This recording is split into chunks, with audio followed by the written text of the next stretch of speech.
Adilson Pereira da Silva, conhecido como Falcão Alegre. Ex-traficante, liderou por 7 anos uma quadrilha na cidade do Rio de Janeiro. Participou de vários assaltos a bancos. Em confronto com os policiais, matou vários deles. Neste testemunho, Adilson mostra o poder perdoador e transformador de Jesus Cristo. No início de seu ministério, Jesus transformou a água em vinho, transformou a vida de Maria Madalena, perdoou e transformou o ladrão na cruz. Em Jeremias 31:3 lemos: Com amor eterno eu te amei, por isso com benignidade te atraí. Em São João 3,16, porque Deus amou o mundo de tal maneira, que deu o seu Filho unigênito, para que todo aquele que nele crê não pereça, mas tenha a vida eterna. Em Romanos 5, versículo 8, Deus prova o seu amor para conosco, pelo fato de ter Cristo morrido por nós, sendo nós ainda pecadores. Nestas 3 passagens, vemos o grande amor que Deus tem por nós. Deus sempre amou o pecador, mas sempre rejeitou o pecado. Porque o pecado nos separa de Deus. Isaías 59, versículo 2. Que este testemunho faça você compreender o amor e o cuidado que o nosso Pai Eterno tem por nós.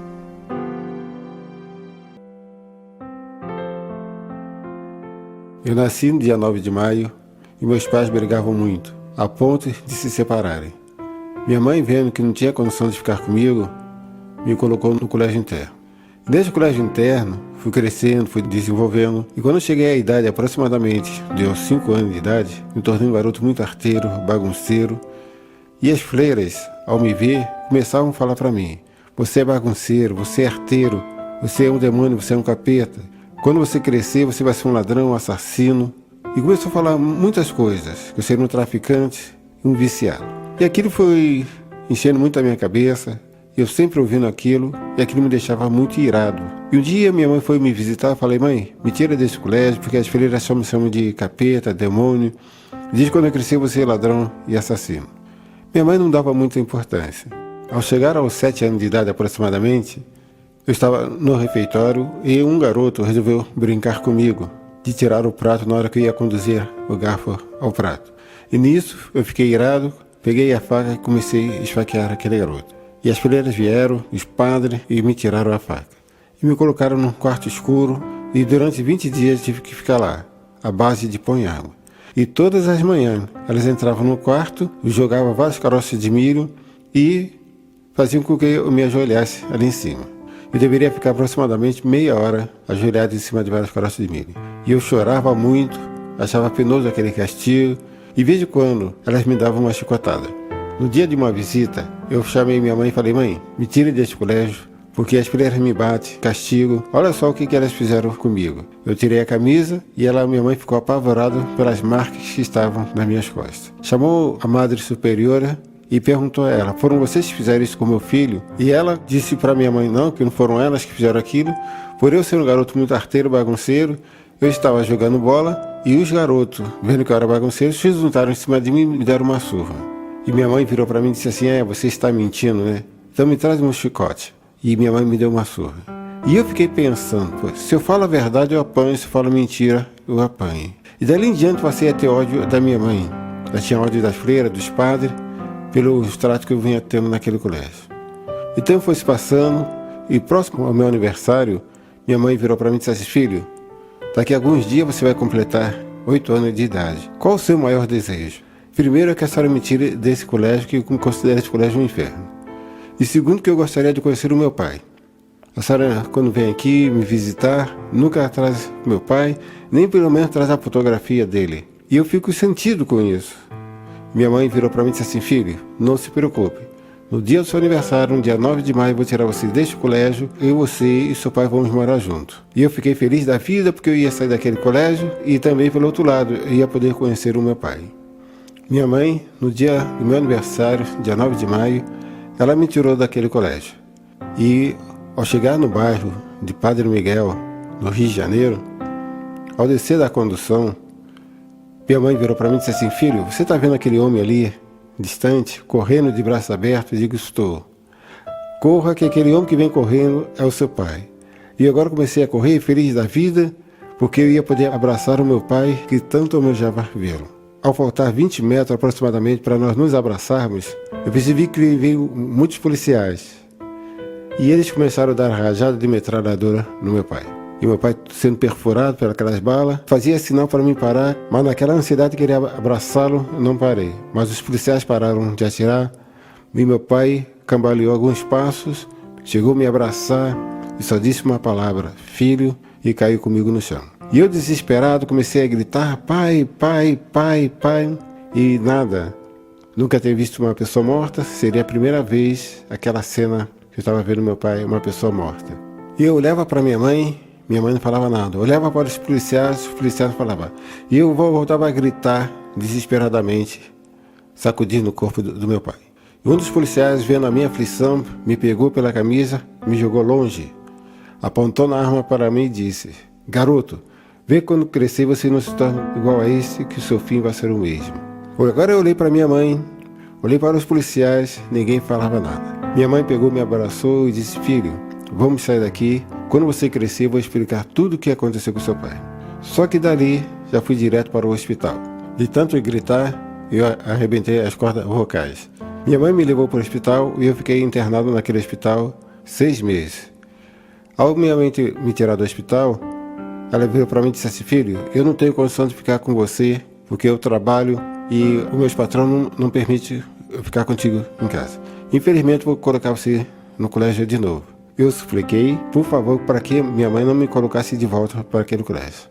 Mas não teve jeito, minha mãe me colocou. Só que naquele colégio comecei a me desenvolver, continuar a crescer. E aos 9 anos de idade eu ganhei uma tarefa para colocar o lixo nos fundos do colégio todos os dias às 4 horas. Nos fundos do colégio dava em frente para uma favela. E nessa favela eu podia ver várias crianças brincando, sorrindo, fumando, cheirando. Colocava o lixo ali todo dia às 4 horas da tarde. E eu sentava para ver aqueles garotos brincando, sorrindo. Quando um jovem se aproximou de mim e me perguntou: garoto, por que você é triste? E eu comecei a contar a história do meu pai. Comecei a falar do ódio que eu tinha da minha mãe, das freiras e dos padres pela maneira que eles vinham me tratando.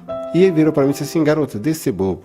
Tá vendo aquele garoto ali? Tá sorridente, brincando. Mataram o pai dele, mas ele é feliz, porque ele fuma. O outro é feliz também. O pai dele tá preso, mas é feliz. Corre para um lado, corre para o outro. Só você que tá aí triste. Por que você não fuma? O cigarro faz você esquecer essa revolta todinha. Toma um cigarro. E me explicou como fumar. Primeiro trago, não gostei. E ele virou para mim e disse assim: no início é ruim, mas depois você vai gostar. E agora todo dia quando eu chegava às 4 horas para botar o lixo ali, vinha ele com um maço de cigarro para mim. Eu aceitava, levava para dentro do colégio e ficava fumando. E um dia eu virei para ele e disse assim: rapaz, a partir de hoje eu não vou mais fumar, porque o cigarro não me faz esquecer essa revolta que eu tenho no meu coração.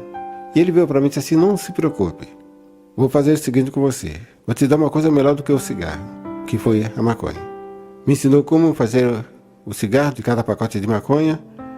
E disse: o seguinte, você vai ver que realmente você vai esquecer toda essa revolta com cada pacote de maconha que eu te der. E realmente, quando eu estava sobre o efeito da maconha, eu esquecia de tudo. Me sentia que estava no ar e eu era feliz, corria para um lado, para o outro, me dava disposição para jogar bola, sair sorrindo. Mas quando terminava o efeito, vi um vazio muito grande. Para que isso não acontecesse, eu ficava fumando um cigarro de maconha um atrás do outro. E quando eu me tornei totalmente dependente da maconha, ele virou para mim e disse assim: garoto, agora você vai ter que comprar da gente, eu não vou te dar mais. E eu virei para ele e disse assim: mas como? Se as fileiras não me dão dinheiro, minha mãe só vem me visitar uma vez por mês e mesmo assim não me dá dinheiro, dá para as fileiras, para o colégio. Ele disse: não tem problema, eu vou fazer uma coisa contigo. Toda vez que você vier colocar o lixo aqui 4 horas da tarde, você olha para ver se alguém está te olhando. Se não tiver ninguém te olhando, você passa para o nosso lado e eu te darei uma arma. E com as demais crianças, mais 5 crianças com você, que a gente chama de pivete, nós vamos para uma praça, vou te ensinar você a fazer o assalto. E com o dinheiro do assalto, a parte que ele couber, uma metade vai ser para mim, para você pagar a maconha, e outra parte você leva para dentro do colégio. E assim foi. No primeiro dia foi muito bem, no segundo, no terceiro, mas no nono assalto, nós assaltamos um policial. E ele estava armado. E quando ele sacou da arma para poder nos atirar, se juntamos em cima dele e começamos a esfaquear ele, porque nós não queríamos morrer. Fomos presos e ao chegar na delegacia apanhamos muito.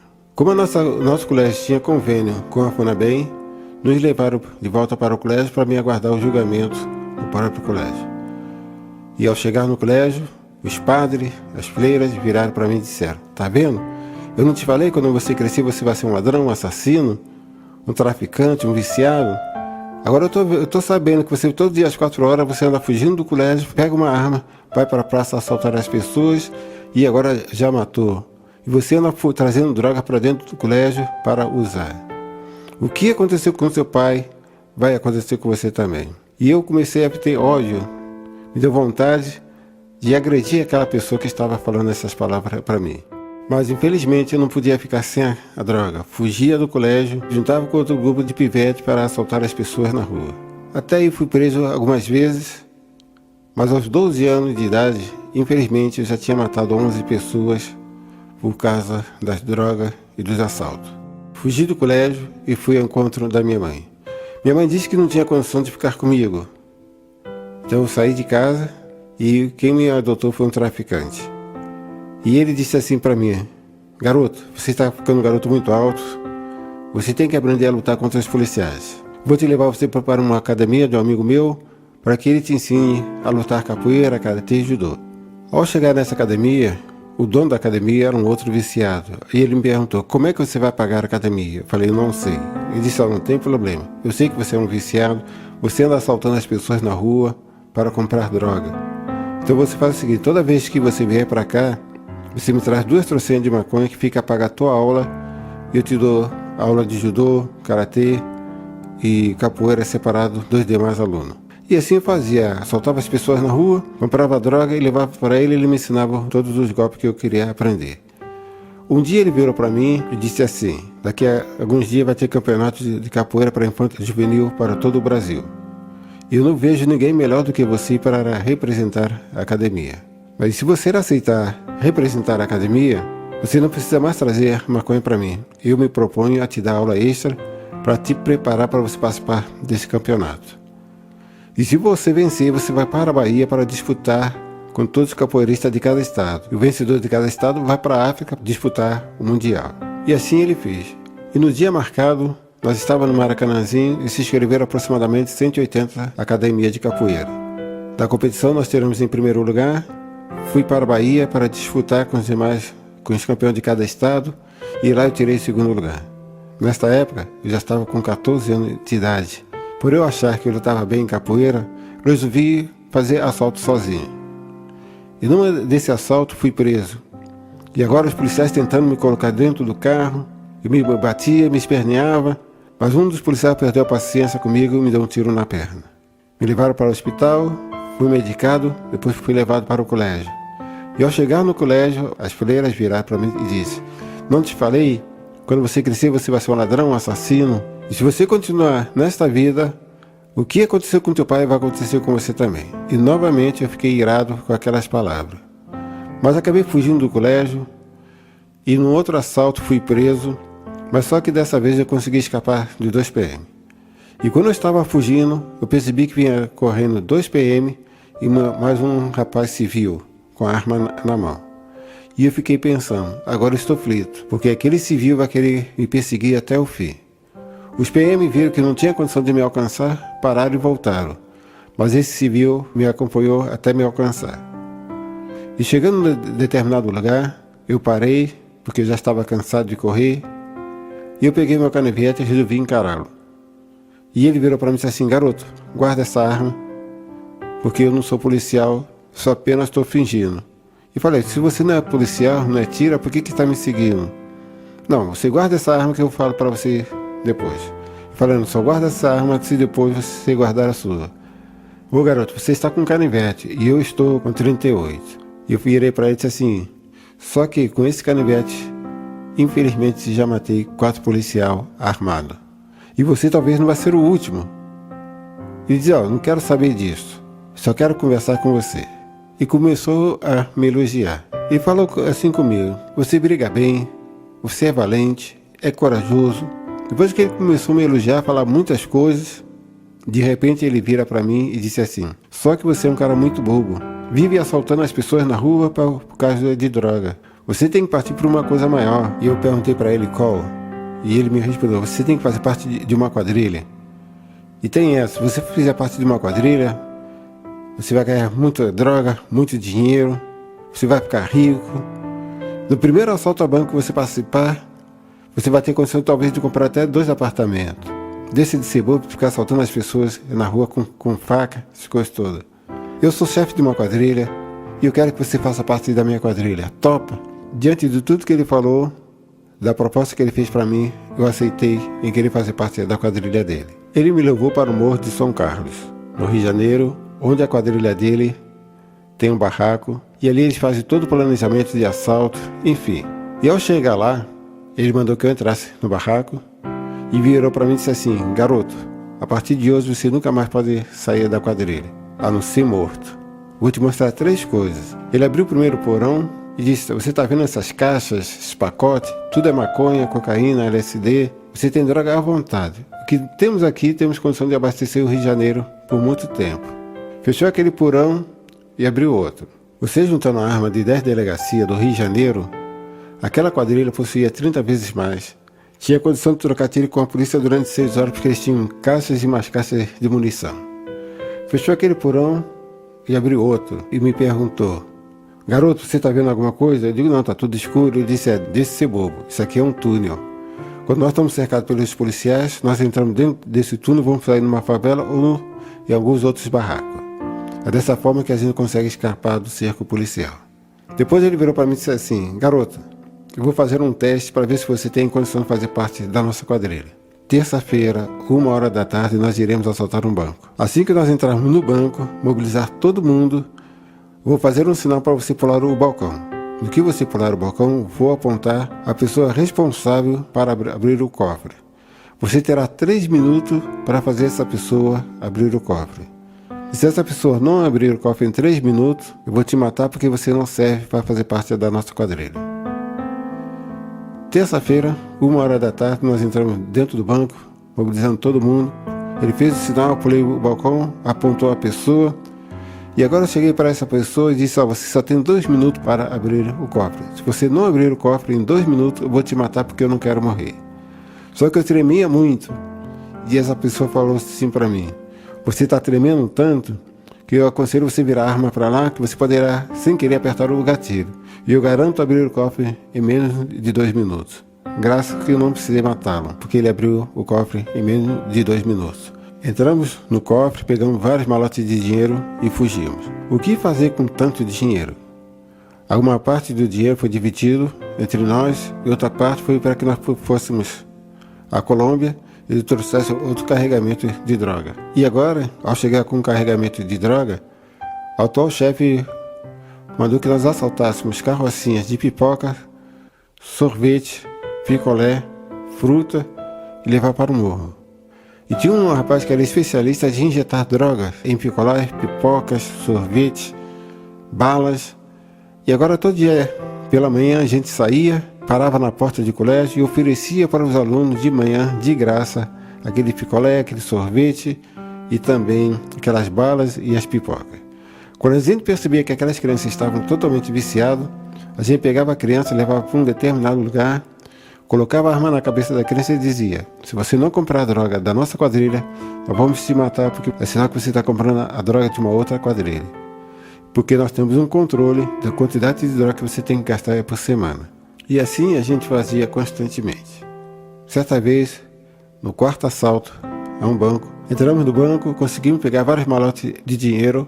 Ao sair percebemos que estávamos cercados pela polícia e resolvemos trocar tiro com os policiais. O chefe da quadrilha veio a morrer com mais 3 colegas nossos. Eu fui baleado na perna e no braço. E alguns dos meus colegas também. Eu mais 3 conseguimos fugir, os demais foram presos. E eu virei para o meu colega, que estava dirigindo o carro, virei para ele e disse assim: me leva para o hospital que eu estou gravemente ferido. Mas ao chegar no hospital percebemos que estava chegando muito policial, porque eles sabiam que os assaltantes de bancos estavam feridos e iam precisar de socorro médico, então por isso que todos os hospitais estavam cercados de policiais. E eu virei para o meu colega e disse assim: a nossa quadrilha tem uma fazenda em Magé. Você nos leva lá e ao chegar lá você volta para a cidade de Magé, rapita um médico com todo o medicamento e nos leva lá. O rapaz que deveria assumir a quadrilha virou para mim e disse assim: garoto, eu gostei da sua ideia, você é um garoto muito esperto e inteligente. Você tem condição de ser o chefe da nossa quadrilha. Eu falei: que nada, desde quando que eu posso comandar aquele rapaz de 20, 30 anos? Ele disse: não tem importância. Você tendo sabedoria, disposição e tem prazer de matar, você tem condição de ser o chefe. O plano foi executado. Quando nós ficamos bons, eu fui escolhido para ser o chefe. Só que para mim assumir a liderança da quadrilha, o rapaz virou para mim e disse que para que eu pudesse assumir a liderança, eu deveria matar um dos nossos. E eu fiquei numa situação muito difícil porque eu gostava de todos. Mas infelizmente tive que matar um rapaz chamado Francisco, porque eu dei uma ordem para ele e ele não quis executar a ordem. Eu reuni o pessoal da minha quadrilha e disse: ó, quem manda na quadrilha a partir de hoje sou eu. Quem não me obedecer, eu vou matar. E se eu desconfiar que vocês estão me traindo, também eu vou matar. Dali em diante comecei a fazer plano de assaltos, de rapto para poder adquirir arma, comprar drogas. Mas depois de 2 anos e meio que eu estava liderando a quadrilha, nós fomos cercados pelos policiais e eu fui preso. Ao chegar na delegacia, como eu apanhei muito, e os policiais tiraram a minha camisa e agora com ferro quente me queimavam os meus braços para que eu pudesse confessar os crimes. Chamaram a minha mãe e minha mãe, ao chegar naquela delegacia, ela me viu todo machucado, queimado, o rosto ensanguentado. Ela ficou apavorada e começou a chorar.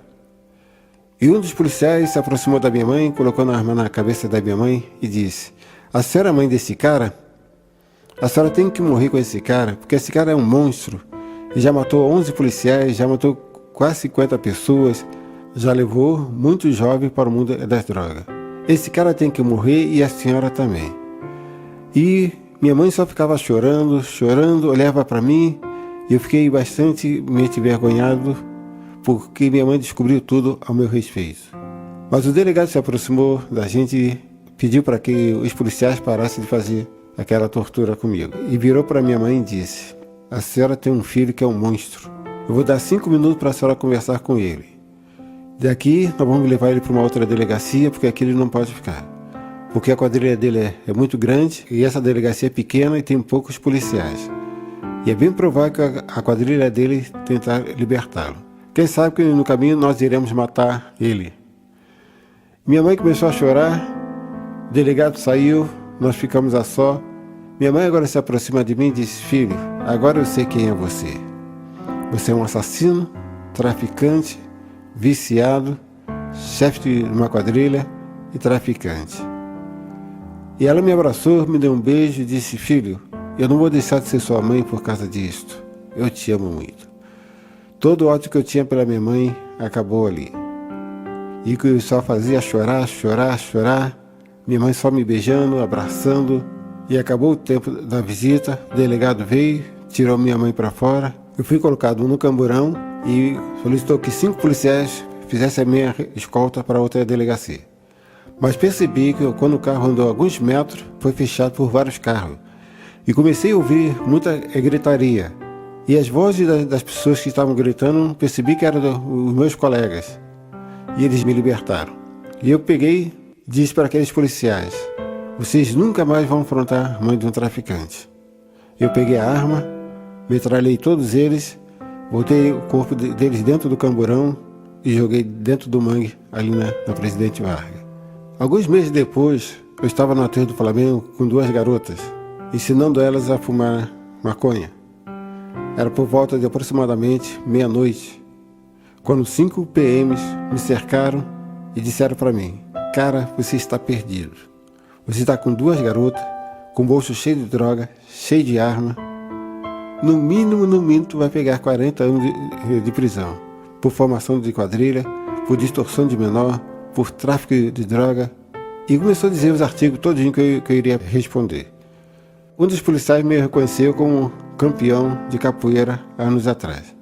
E ele me perguntou: garoto, você é aquele garoto que há anos atrás foi campeão de capoeira? Eu digo: sou.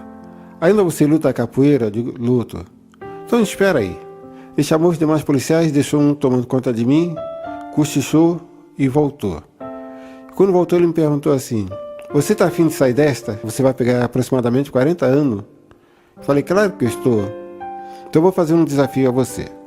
Se você conseguir nos derrubar na capoeira, você poderá ir embora. Se você não conseguir nos derrubar, nós vamos bater em você até você morrer. Topa esse desafio? Eu digo: topo. E eles me levaram próximo ao carro, camburão, me tiraram toda a arma, todas as drogas que estavam no bolso. Só que eu tinha um cinto, que era dobrável, e tinha um zíper.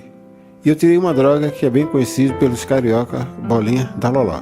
Essa droga, ao colocar debaixo da língua, anestesiava meu corpo todo. Só que eu usei 2 doses daquela. E agora eu comecei a lutar com aqueles policiais, ficava rindo da cara deles porque eu não sentia nada. E eles diziam pra mim: a gente te dá soco, te dá rasteira, você fica rindo da nossa cara. Mal eles sabiam que eu tinha tomado aquela droga. Resumindo a história, matei 2 PM, deixei 2 feridos, e um foi chamar reforço para poder me prender. Eu peguei aquelas 2 garotas e fugi.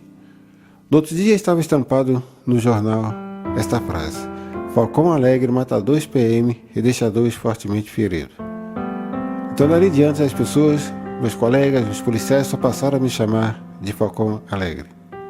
A nossa quadrilha contratava algumas crianças e elas ficavam em vários pontos de entrada do morro.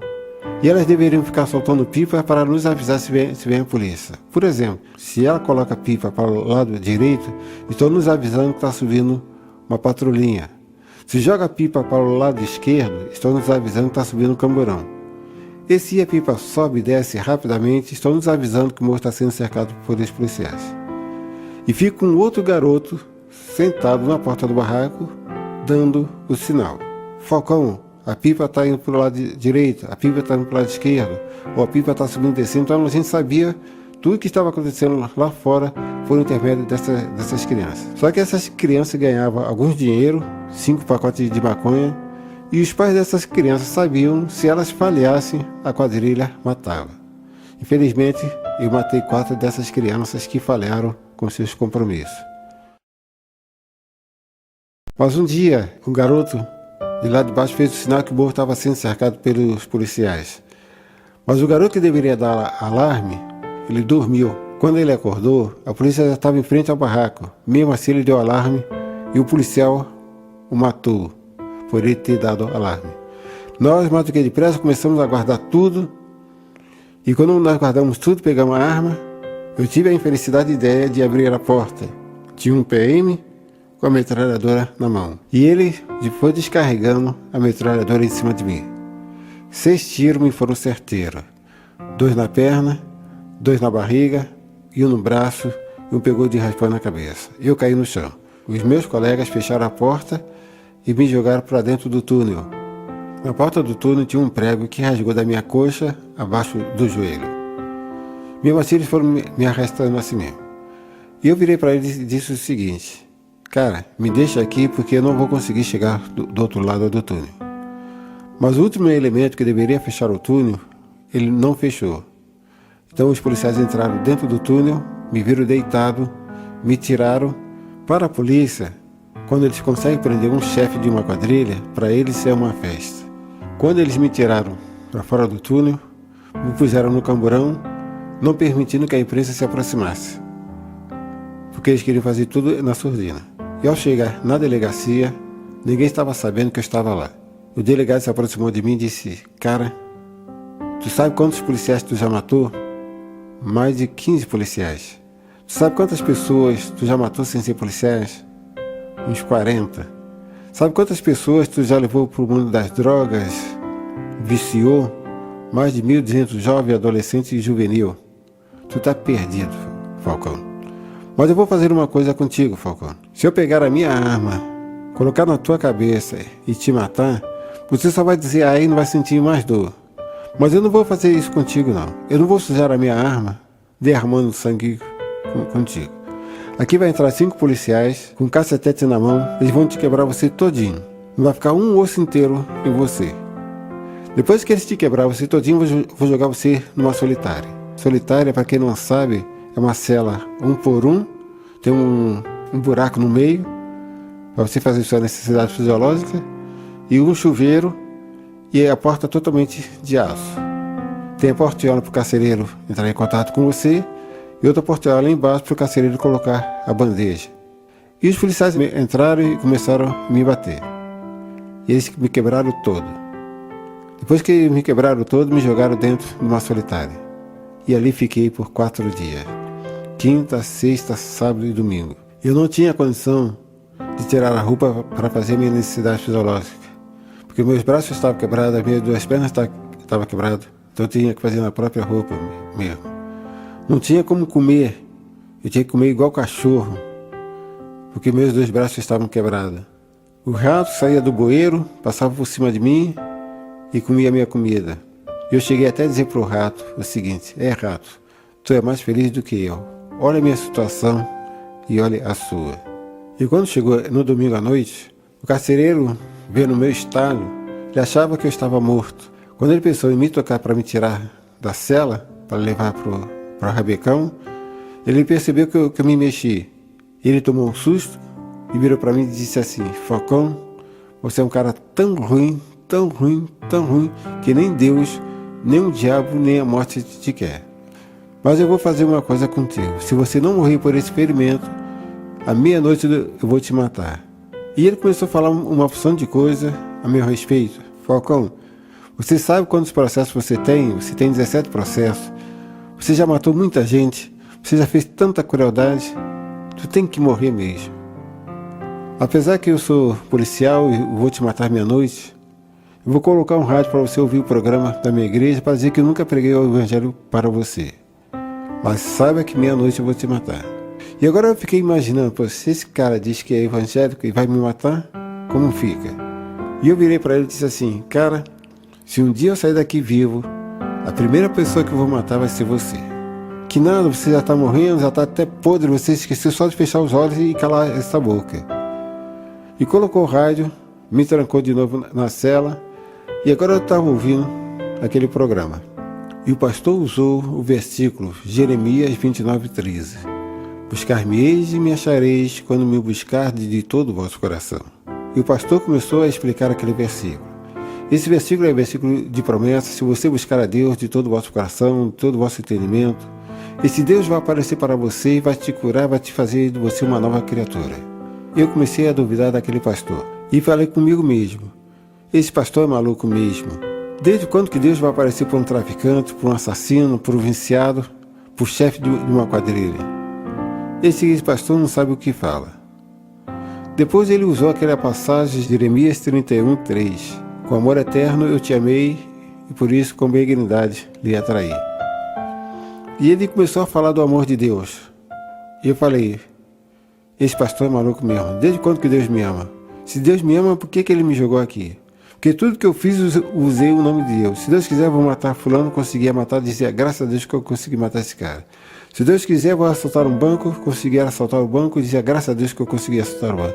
E agora esse Deus me jogou aqui, que Deus é este? Depois eu percebi que aquela mensagem era diretamente para mim. Que o pastor disse: você que está na cela, está na solitária, está todo quebrado, está mais para a morte do que para a vida. Deus está te dando essa oportunidade de você ter encontro com Ele. Busque esse Deus, porque esse Deus, Ele te ama, Ele vai fazer a diferença na sua vida. O carcereiro veio, disse: como é que é, Falcão? Gostou do programa? São 9:30 da noite e eu tenho certeza que Deus não vai ter condição de atender tuas orações. E apagou a luz da cela, me trancou e tirou o rádio. E agora comecei a pensar na palavra daquele pastor. E eu disse comigo mesmo: eu vou fazer a experiência para ver se o pastor está falando certo ou errado. Falei comigo mesmo as seguintes palavras: se tu é um Deus de amor, de misericórdia, conforme o pastor falou na rádio, que tu apareças aqui agora. Apesar que eu sei que não sou digno de ser aceito por ti, porque já matei, já roubei, já fiz tanta crueldade. Mas se tu existes e se tu é um Deus de amor e de misericórdia, que tu apareças aqui agora. Fiz 3 vezes esse pedido e não aconteceu nada. E eu fiquei com raiva e falei comigo mesmo. Se um dia eu sair vivo desta prisão, a primeira coisa que eu vou fazer, vou lá na rádio e vou matar esse pastor para nunca mais ele pregar mentira. E quando eu acabei de falar essas palavras, uma luz muito forte penetrou na minha cela, a ponto de quase cegar a minha vista. E eu fiquei preocupado. Depois eu dei um sorriso cínico e disse comigo mesmo: tá vendo? Esses policiais são bobos. Para que usar esse farol tão forte em cima de mim se estou todo quebrado, imundo, fedorento, 4 dias sem tomar banho, esse sangue preto, sujo? Ainda se meus colegas invadirem a delegacia e me pegar, um desses ossos que está quebrado da costela poderá furar meu coração e eu poderei morrer. Então não tenho como sair daqui. E quando acabei de pensar nessas palavras, eu ouço uma voz me chamar: Adilson, Adilson, Adilson, tu não estás só, eu estou contigo. Comecei a pensar quem poderia ser. Meus amigos não é porque todos me chamam de Falcão Alegre. Meu pai não é porque ele está morto. Minha mãe também não é porque é voz de homem. Quando eu acabei de pensar, pela segunda vez me chama: Adilson, Adilson, Adilson, tu não estás só, eu estou contigo. Depois eu fiquei imaginando e falei comigo mesmo: será que essa luz e esta voz que eu estou ouvindo é Deus? Eu vou fazer o seguinte: se me chamar pela 3ª vez, da mesma forma que me chamou pelas 2 vezes, eu vou perguntar quem é. Se me responder, saberei que é Deus. Se não me responder, não saberei quem é. E pela 3ª vez me chama: Adilson, Adilson, Adilson, tu não estás só, eu estou contigo. Eu mais do que depressa eu perguntei: quem é que está me chamando? Da luz me veio a resposta: eu sou aquela pessoa que tu está pondo na prova. Eu não tive mais dúvida que aquela luz e aquela voz era Deus ali.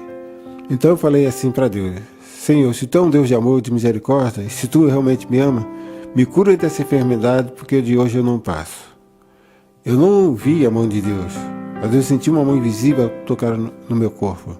E quando essa mão invisível saiu do meu corpo, as 2 balas que estavam na barriga pularam fora. A que estava na perna também pularam fora. Meus braços, minhas pernas, os ossos começaram a se encaixar e eu fui me levantando aos poucos. Quando eu fiquei totalmente de pé, comecei a me poupar. Nem eu mesmo estava acreditando daquele milagre. Me belisquei para ver se sentia dor, percebi que eu senti, dei alguns pulos e realmente estava totalmente curado. Agora eu olho para Deus e digo assim: Senhor, eu sei que tu é um Deus de amor e de misericórdia, porque tu me curaste, mas eu tenho 17 processos para responder. Se os policiais não me matarem até meia-noite, amanhã será o meu julgamento. Mas se tu me libertar dos meus 17 processos e desta prisão, vou te dar um prazo até quarta-feira, 6 horas da tarde, para tu me libertar. E se tu me libertar, me livrar de todos esses processos, eu não medirei distância. Aonde que tu mandar ir, eu irei pregar desse teu santo evangelho. A luz desapareceu sem me dar nenhuma resposta. Mas o Salmo 40 se concretizou na minha vida, que o salmista diz assim: clamei pelo Senhor e Ele me socorreu. Me tirou do tremedal de lama, me colocou os pés sobre a rocha e pôs nos meus lábios um novo cântico. Agora, apesar que a cela estava escura e tudo, eu abri a torneira, comecei a tomar banho, a me lavar e tudo, e comecei a cantar e glorificar o nome de Deus, e comecei a falar alguns versículos bíblicos. Eu percebi que o Espírito de Deus penetrou na minha vida e através dele eu estava falando e cantando os hinos e falando o versículo bíblico. O carcereiro imaginou o seguinte: bom, da cela do Falcão Alegre não pode ser porque ele está semi-morto, já não está morto. Mas em todo caso eu vou lá ver o que está acontecendo. E quando ele abriu a portinhola, ele me viu em perto tomando banho. E ele se assustou e disse: Falcão, o que aconteceu com você? Eu virei para ele e disse assim: esse Deus que você falou, que não tem poder para atender a minha oração, ele esteve aqui e fez 3 coisas na minha vida. que ele fez, Falcão? Ele me tocou, me curou e me transformou. Agora eu não me chamo Falcão Alegre, agora eu me chamo Adilson Pereira da Silva. E ele, com o olho arregalado, espantado, saiu dali e foi chamar os outros policiais. E quando os outros policiais me viram em pé, começaram a indagar. Como é que foi? Que luz é essa? E eu só respondia, uma coisa é certa. Esse Deus esteve aqui, me tocou, me curou e me transformou. E agora eu não sou mais bandido, não sou mais traficante, não sou mais viciado, não sou mais assassino, porque Deus fez a diferença na minha vida. Entre eles começaram a indagar se me matariam ou não. E resolveram não me matar. Mas na segunda-feira de manhã, me levaram para o fórum. Ao chegar no fórum, o juiz mandou que eu escolhesse um advogado. E quando eu olhei para os advogados, todos eles apontaram para mim dizendo que não. E eu percebi que eles não queriam ser meus advogados. Eu percebi que eles não queriam ser meus advogados, porque se eu perdesse a causa, eu pudesse mandar matá-los. Por isso que eles não queriam ser meus advogados.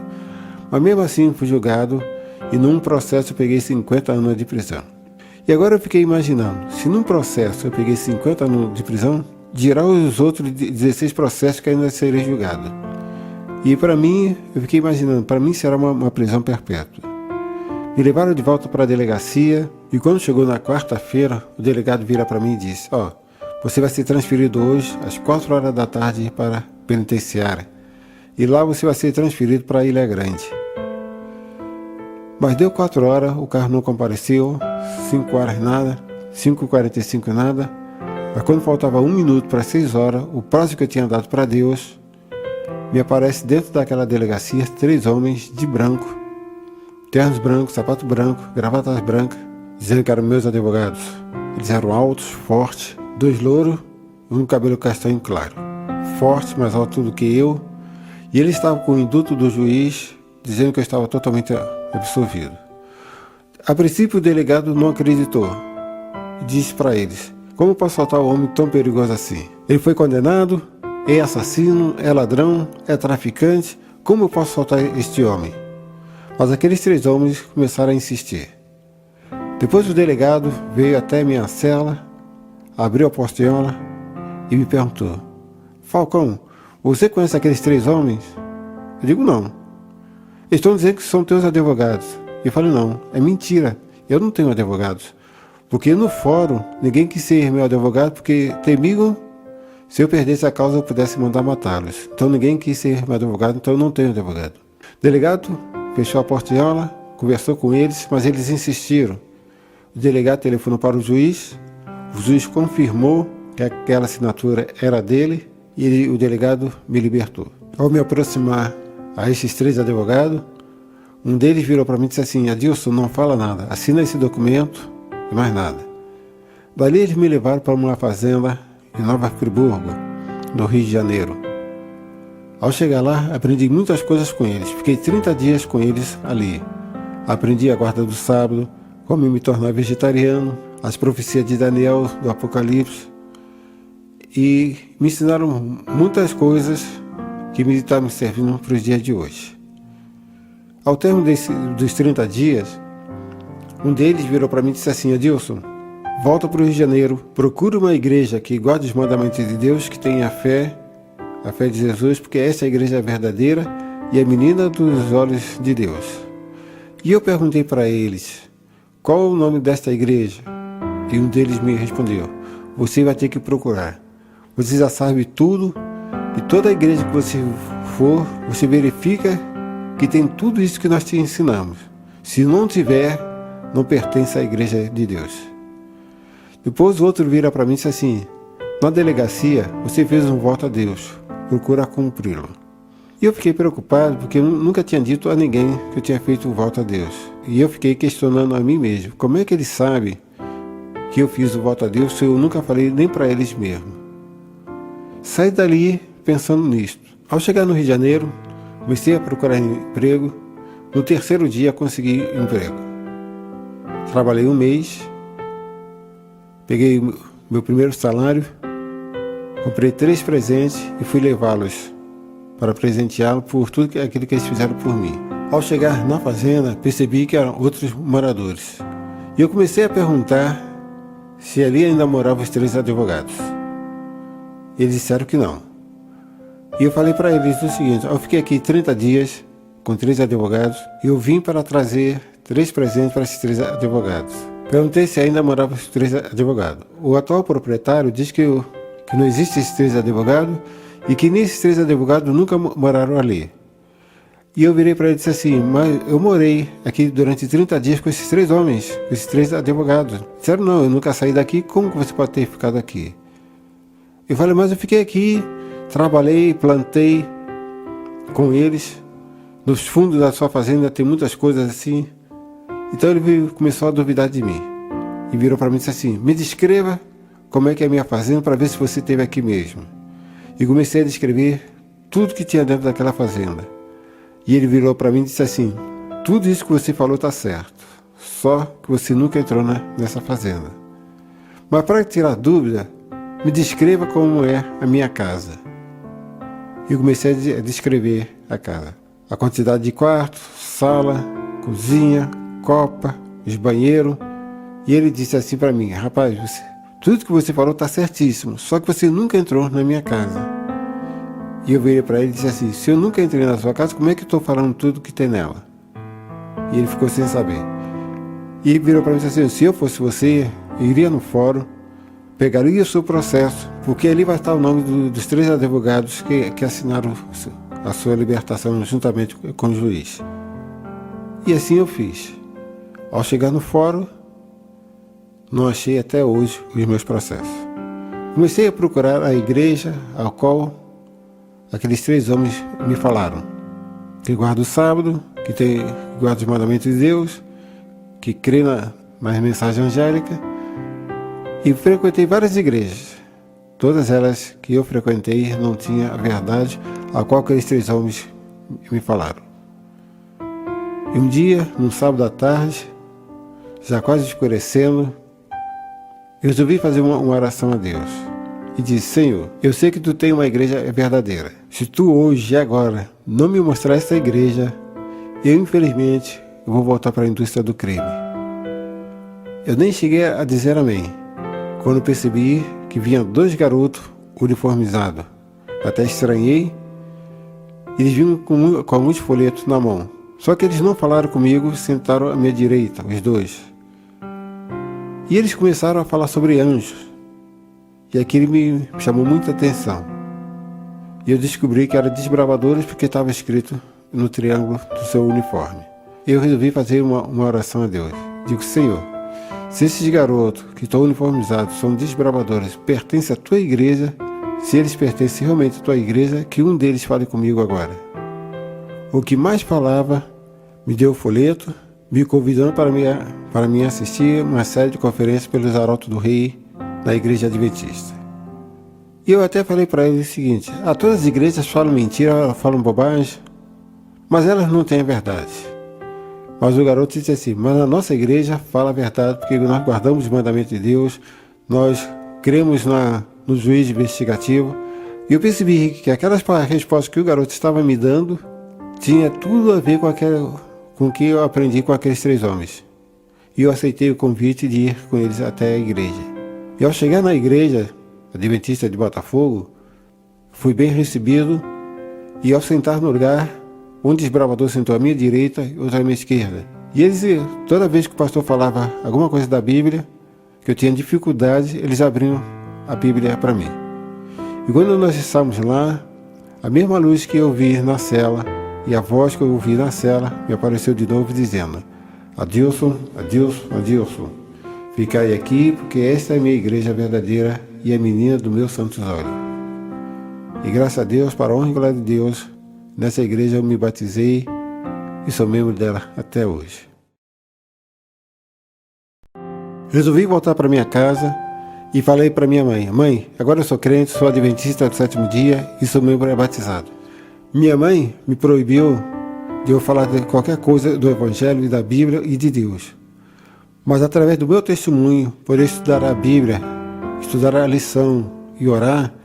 E um dia, quando ela chegou no meu quarto para me chamar, ela viu que eu estava orando e ela teve o privilégio de ver um anjo sentado na minha cama. Enquanto eu orava, passava a mão na minha cabeça. E ela chegou para mim e disse: filho, a partir de hoje eu quero ser membro da tua igreja e aviso do teu pastor. E graças a Deus minha mãe alicerçou a fé na pessoa de Jesus. Jovem, eu gostaria de deixar uma mensagem para você. Quando você pensar em pecar, pensa nessa frase: o pecado é gostoso, mas a consequência do pecado dói e deixa marca por resto da vida. O pecado é gostoso, mas a consequência do pecado dói e deixa marca por resto da vida.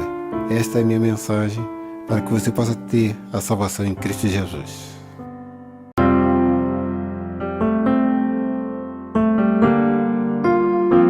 Eu tenho em minhas mãos um atestado de antecedentes criminais. E Adilson Pereira da Silva, filho de Antônio Pereira da Silva e Maria das Dores Silva, não registra antecedentes criminais na capital do estado. Documento emitido em 3 de novembro de 1978. Aqui nós vemos o poder transformador e perdoador de Jesus Cristo. Em Apocalipse 1, versículo 5, última parte, nós lemos: aquele que nos ama e pelo seu sangue nos libertou dos nossos pecados.